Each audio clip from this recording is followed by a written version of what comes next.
आप देख रहे हैं इंडिया टाउन न्यूज, भारत की बात। छत्तीसगढ़ में सरकारी कर्मचारियों का गुस्सा अब सड़कों तक पहुंच चुका है।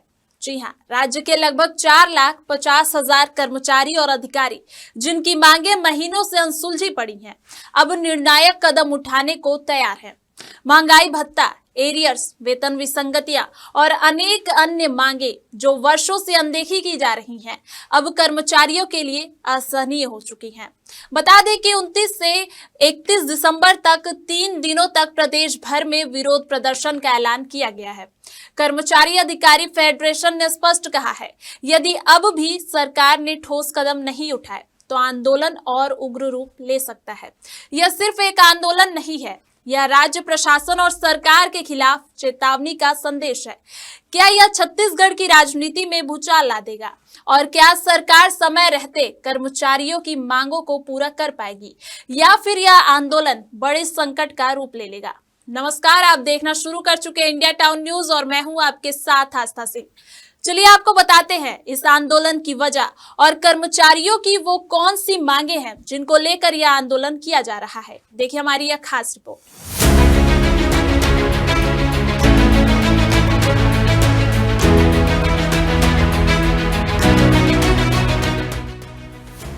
छत्तीसगढ़ कर्मचारी अधिकारी फेडरेशन के नेतृत्व में 29 दिसंबर से 31 दिसंबर तक लगातार 3 दिनों तक प्रदेश भर में विरोध प्रदर्शन होगा। फेडरेशन ने साफ चेतावनी दी है कि यदि सरकार ने कर्मचारियों की मांगों पर ठोस निर्णय नहीं लिया तो आंदोलन को और अधिक उग्र रूप दिया जाएगा।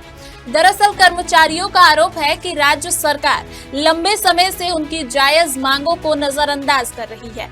महंगाई लगातार बढ़ रही है, लेकिन कर्मचारियों को मिलने वाला महंगाई भत्ता, डीए और उसके बकाया एरियर्स अब तक लंबित है। कई बार ज्ञापन सौंपे गए, बैठकें हुई, संवाद के प्रयास हुए, लेकिन हर बार केवल आश्वासन ही मिला। कर्मचारी नेताओं का कहना है कि सरकार की यह नीति अब उनके लिए असहनीय हो चुकी है और यही कारण है कि उन्हें आंदोलन का रास्ता अपनाना पड़ रहा है। छत्तीसगढ़ में लगभग 4,50,000 कर्मचारी और अधिकारी कार्यरत हैं।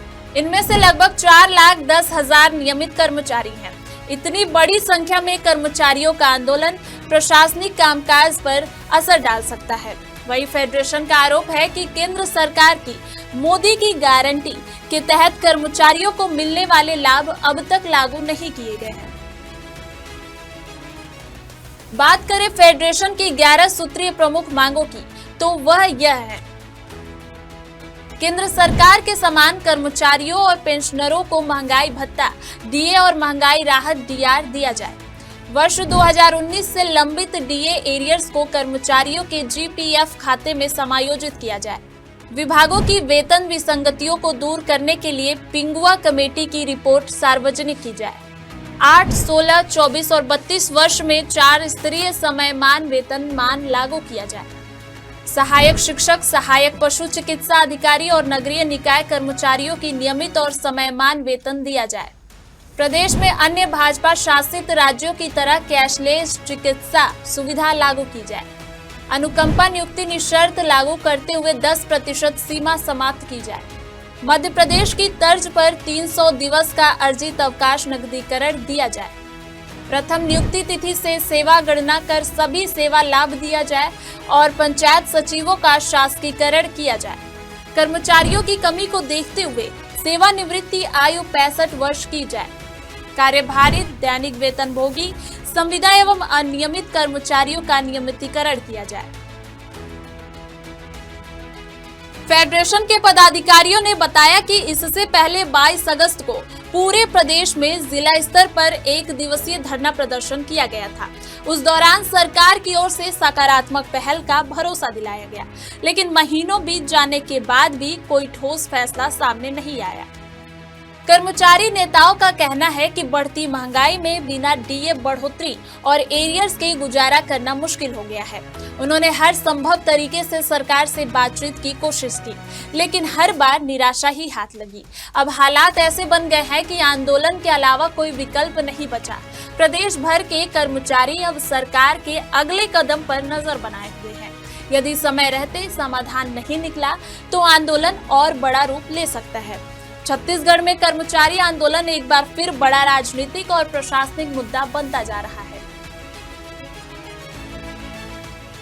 छत्तीसगढ़ में सरकारी कर्मचारियों का गुस्सा अब सिर्फ विरोध तक सीमित नहीं रह गया है। महंगाई भत्ता, एरियर्स, वेतन विसंगतियां, क्या यह सिर्फ कर्मचारियों का संघर्ष है या फिर सरकार के लिए बड़ा प्रशासनिक और राजनीतिक संकट की चेतावनी? क्या सरकार समय रहते उनकी मांगों को पूरा कर पाएगी या फिर यह आंदोलन राज्य में भूचाल ला देगा और प्रशासनिक कामकाज को प्रभावित करेगा?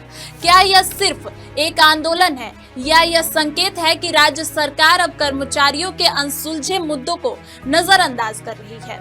छत्तीसगढ़ में उठता यह गुस्सा सवाल खड़ा कर रहा है, कौन निभाएगा कर्मचारियों के भरोसे का वादा? फिलहाल के लिए इस रिपोर्ट में सिर्फ इतना ही। देखते रहिए इंडिया टाउन न्यूज, भारत की बात। नमस्कार। आप देख रहे हैं इंडिया टाउन न्यूज, भारत की बात।